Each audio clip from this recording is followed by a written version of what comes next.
सबसे पहली बात हम कर लेते हैं कि भाई आपके हाथ में क्या क्या चीज़ें होती हैं और क्या चीज़ें आपके हाथ में नहीं होती हैं। आप तो हमेशा ये सोचते हो कि सारी चीज़ें आपके कंट्रोल में रहें, लेकिन सारी चीज़ें आपके कंट्रोल में नहीं होती हैं। जो चीज़ आपके कंट्रोल में, हम उसकी बात करेंगे, जो नहीं है उसको छोड़ देंगे और ऊपर वाले के ऊपर ही छोड़ देंगे कि भाई जो होगा देखा जाएगा, है ना? तो कंट्रोलिंग द कंट्रोलेबल्स के बारे में बात करें, आपके कंट्रोल में क्या होता है और क्या नहीं होता है जब आप तैयारी कर रहे होते हो, है ना? किसी भी एग्जाम की आप तैयारी कर रहे हो, जैसे अभी आप जेई की कर रहे हो, कल के दिन आप यूपीएससी की तैयारी करोगे या कोई और एग्जाम की तैयारी करोगे, है ना? या आप सेमेस्टर एग्जाम की तैयारी करोगे या आप प्लेसमेंट के एग्जाम की तैयारी करोगे, है ना? तो सबसे पहली बात जो आपके कंट्रोल में होता है वो होता है भाई एफर्ट, और आपका फोकस होना चाहिए जो आप प्रिपरेशन करते हो और जो आप प्रैक्टिस करते हो, है ना? तो ये बहुत इंपॉर्टेंट चीज़ है कि आपके हाथ में क्या चीज़ें होती हैं। एफर्ट आपके हाथ में, आप एफर्ट लगा सकते हो, आप फोकस कर सकते हो अपनी प्रैक्टिस पर या प्रिपरेशन पर, है ना? जो आपके हाथ में नहीं है, कॉम्पिटिटर्स के बारे में आप सोच लेते हो सबसे पहले ही कि सर इतने बच्चे एग्जाम देते हैं, इतने लोग, आपको तो एक ही सीट चाहिए ना, कितने भी बच्चे बैठे उससे आपको मतलब नहीं होना चाहिए, है ना? और प्रिपरेशन आपके हाथ में होती है, एग्जाम का पेपर आपके हाथ में नहीं होता है। एग्जाम का पेपर एग्जामिनर जैसे सेट करेगा वो उसके ऊपर डिपेंड करता है, लेकिन आप उस एग्जाम की प्रिपरेशन कर सकते हो और इस प्रिपरेशन के दौरान आप अपने आप की पर्सनैलिटी को डेवलप करते हो, आप मेहनत करते हो, आपकी सिटिंग होती है बैठने की, आप पढ़ लेते हो, है ना? तो बहुत सारी चीज़ें आपके हाथ में होती हैं, लेकिन बहुत सारी चीज़ें नहीं भी होती हैं। आप पढ़ाई की प्लानिंग कर सकते हो, स्ट्रेटजीज बना सकते हो कि मुझे किस तरीके से आगे बढ़ना है, कैसे-कैसे हर महीने मैं अपनी स्ट्रेटजीज़ को चेंज कर सकता हूँ। जैसे-जैसे पेपर मेरे सामने आ रहे हैं, तो मैं उस हिसाब से अपनी स्ट्रेटजी बनाऊँ और पेपर की टेंशन नहीं लेनी है आपको, है ना? जो मोस्ट इम्पोर्टेंट थिंग है वो यही है, क्योंकि आप सभी लोगों को पता है कि अगर कोई इंसान जेईई में सेलेक्ट नहीं भी होता है ना, तो भी वो सक्सेसफुल हो जाता है, ठीक है? आपके सामने बहुत ऐसे एग्ज़ाम्पल होंगे, बहुत सारे एग्ज़ाम्पल होंगे। आप अगर कभी शांति से बैठ के सोचो, है ना? आप कभी अगर शांति से बैठ के सोचोगे ना, तो आपको खुद समझ में आ जाएगा कि यार हम तो सिर्फ़ एक एग्ज़ाम की तैयारी कर रहे हैं। अगर सिलेक्शन नहीं भी होता है ना, तो वो लोग भी जिनका सिलेक्शन नहीं हुआ था, आज की डेट में उन्होंने बड़ी-बड़ी कंपनियाँ खड़ी कर दी हैं, है ना? बहुत अच्छी-अच्छी जगह पर हैं, बहुत अच्छी पोस्ट पे काम कर रहे हैं, ठीक है ना? तो आपके हाथ में प्लानिंग है, स्ट्रेटजी है, ये आप बना सकते हो। देखो आपके पास एक काम, आप ये समझ लो आपको एक काम दिया गया है पढ़ने का, इसके अलावा तो कोई और काम नहीं है ना। आपको एक पढ़ने का काम दिया गया है, उसको बस तुम्हें बखूबी निभाना है। रिजल्ट कुछ भी हो, बखूबी निभाना है।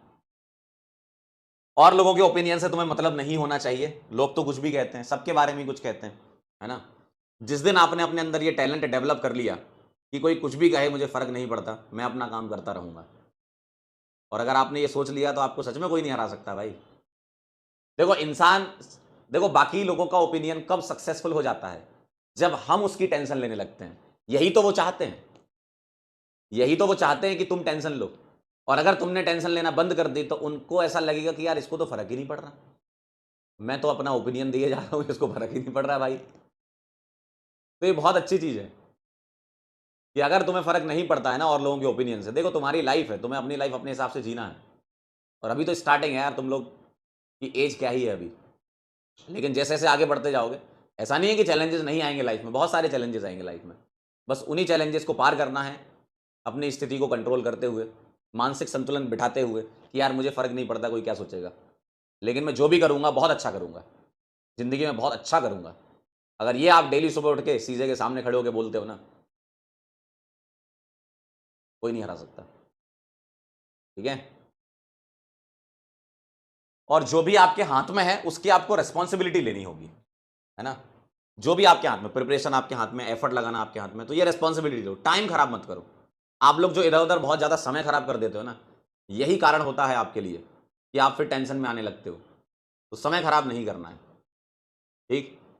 और जो आपके हाथ में नहीं है, उसको तो भाई साहब ऊपर वाले का आशीर्वाद मान के एक्सेप्ट कर लेना है और उसको जाने देना है और फ्लेक्सिबल रहना है कि ठीक है, हो गया, जो होना था हो गया,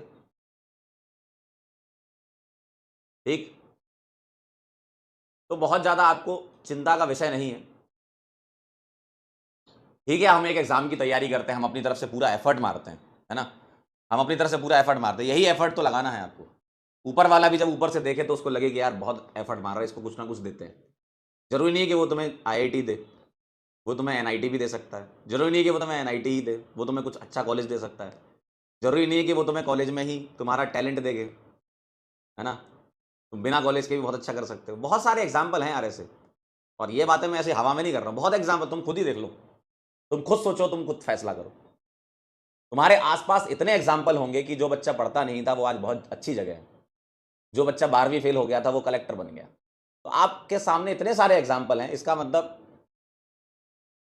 आईआईटी सब कुछ तो नहीं है ना।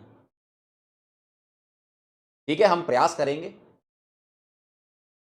हमने प्रयास बैच लिया, हम प्रयास करेंगे, एफर्ट लगाएँगे।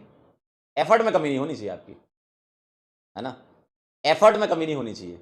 जिस दिन आपको अपने एफर्ट में कमी लगे तो लगेगा कि यार ये गड़बड़ हो गया मामला, है ना? तो एफर्ट में कोई कमी नहीं,